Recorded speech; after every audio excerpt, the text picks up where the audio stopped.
Let us begin.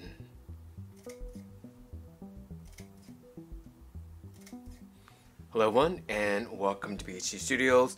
Today we're going to talk about something that I get asked quite often, which is, when do I decide to shoot with the film M?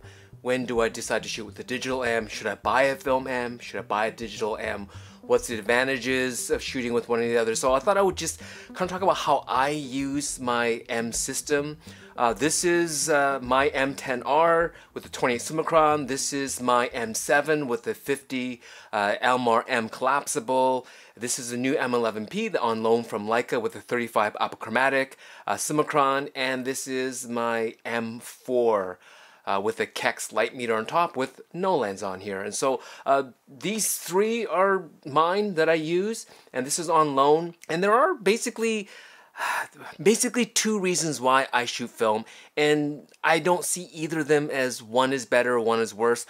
From a purely technical perspective, people just think, first of all, it doesn't make sense to talk about Leicas from a purely technical perspective, relative technical perspective, but you shoot with the rangefinder, you shoot with Leica because you enjoy the experience of taking photographs. It's not just the final end product is the most important. Like if I was doing sports or wedding or something very specific, I don't know, like real estate photography, you want like the highest megapixel with the lowest amount of noise, with the highest ISO performance, with the fastest autofocus, with face tracking, all technical things, right? Your camera becomes a device. It does most of the work for you. And if you are in certain genres of photography, you need that. For me, I don't shoot commercially. I shoot what I want. I've always done it that way. And I've always focused more on the shooting experience, how it makes me feel. And as I get older, it's become even more important to me because I just want to do what I want to do. And so for me, the Leica and the rangefinder system makes sense. Not that this is the only system that I use. I shoot with the SL. I have a Fujifilm X Pro 3. I like the X100. I like the Ricoh GR series. But these are my primary tools that I like to use for personal use as well as for specific type of work that I have, because it just works with how it makes me feel. And the better I feel, the more mentally I'm in the zone and I can focus, the better my images are. And so that's just kind of how it works. But when it comes to my film workflow, two reasons, like the two ways I use it.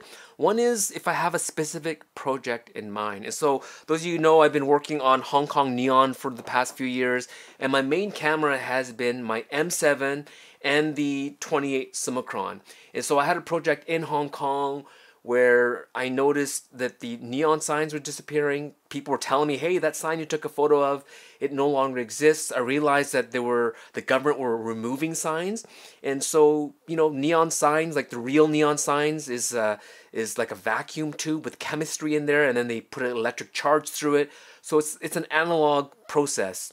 And so it made sense to document these neon analog signs using an analog format, using film. And so that specific project, I approached CineStill and I told them about it, pitched them on the idea, and they said, awesome. And so they sent me film, as well as Camera Film Photo Hong Kong. Again, I told them about the project. They said, awesome, we'll do all the processing for you. And so right there is a very specific project that I wanted to use film because it made sense. As well as when I travel, I usually have a digital workflow and an analog workflow. And I have various platforms. I write articles, I have YouTube videos. I use on Instagram, I'll have like a little a carousel where I'll tell a story about me shooting with film. Again, that is work-centric, project-centric. Go to Germany, I'll ask CineStill, hey, I'm going to Germany, would love some film. Would you send it to me? Pitch them on the project. They're happy, they send me the film, and then I'll work with a lab. Either it's retro photo reading, or it's a darkroom lab, or again, it's Camera Film Photo Hong Kong. I ask them, would you like to be a sponsor? They say yes. And then, I have to create content with it and find ways to monetize it in whatever way I can, right? And so, work project. But another reason is for personal. And so, sure, I have my Leica M's here, but a lot of my film projects are like on Instax, or they are just on film, and I'll take my M4. So obviously my M7 is a fast shooter. Aperture priority, has exposure compensation and third stops, auto DX encoding, so I know it knows right away what film is in here. It's just a fast shooting camera, built-in light meter. But if I want to just shoot for the sake of shooting, I use my M4. And just as an example, last year on my wedding anniversary, my wife and I went away to Whistler, and we both just carried analog cameras. My wife brought her Instax camera. I brought like a Mint camera that takes Instax film. I took my M4 and I took I think either a Ricoh GR1 or a 35 Ti, but it was an all analog anniversary getaway trip. Other than my iPhone, because I still took quick snapshots for family and friends, but besides that, the whole thing was for ourselves. And I may have posted 1 or 2 photos, but most of those photos was just for myself and for my wife, and that's it. And so that's a personal project. And maybe for you, it's your son's wedding or your friend's wedding, or maybe it's your wedding, or maybe it's the birth of your baby. And I've heard a lot of people talk about really cool projects where they say, I'm going to take a picture of my son every year at his birthday for the next 20 years, and I'm only going to shoot it analog. That's an awesome project, right? And so you have this very specific reason. Film is expensive. And when you're just randomly walking around and kind of just practicing photography, hey, if you have the money for it, go for it. I find projects to pay for my film and pay for my processing, and then I have to monetize it. But if it's for myself personally, I use my personal film and I get my stuff. Sometimes I get my development paid for, sometimes I don't. It doesn't really matter to me because, when you're shooting family and friends, you're not thinking, oh, that was $2 a frame. It's a family or friend, right? And one example is I went to a wedding a few years ago, and only 2 of the 90 guests brought a camera.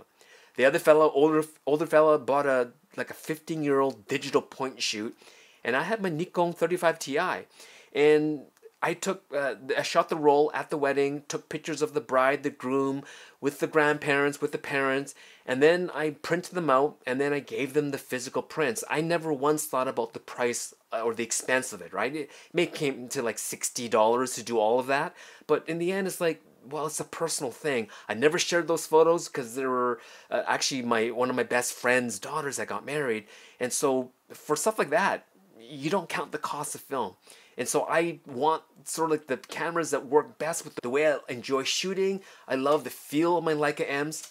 This M4 just has even compared to my M7 or any of the modern M's, the old style of building these M's, they weren't made on an assembly line. It was kind of like if you see how watches are made today, or even back then, where there's a workstation, and the person at that workstation basically starts and finishes the camera in general. That's kind of how they made the M3, the M2, the M4, and the M5. They were kind of workstation based. And then when they need to start mass producing them, M4P, M42, and most of the M6s, they were built on an assembly line. And so still well built, but these sort of workstation fit and finish, these were just made very differently and has a silky smooth shutter, and just the act of taking photos. It's like driving a convertible, driving a Jeep. It's just very, there's a certain way of driving versus like an SUV or a minivan. It gets you to the destination, but maybe it's not as fun, right? And I still get that same feeling with digital M's, but I have even more of that kind of feeling when I'm shooting with film M. So that's kind of like my main 2 reasons or 2 ways I use film: personal or projects. Either it's a work project for myself, or it's like a personal project like I talked about where someone's taking a picture of their child every year for like 20 years. Those are the ways I want to use film. I shot film, I've been shooting for over 30 years as a photographer. I shot for even longer just taking snapshots. But as when I proclaimed myself a photographer in 1995 and said I am a photographer, of that time, most of it, 20 years of it was shot on film. And so I don't call myself a film photographer. It's like I'm just a photographer.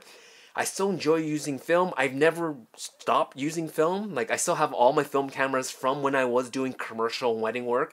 There's still kind of a romance and a beauty of shooting film. It's not about megapixels. It's not about sharpness or any of those things. It's about how it makes me feel, and that's me. To me, photography is art, and the act of producing the art is just as important as the final end product. But when both of them align, where you enjoy using the tools, you're at one with using the tools, they're beautiful tools to use, and the images turn out awesome, well, it's like a win-win all the way through. And so that's how I use my M cameras, either film, so M4, M7, M11P on loan, and my M10R. That's the way I use it. If you have any questions for me down below, please ask them. If you have any input, let me know how you want to use, or how you use your film M's or your digital M's, or even just how you use your film cameras or how you use your digital cameras. How do you differentiate? When do you use it? I'd like to know down below.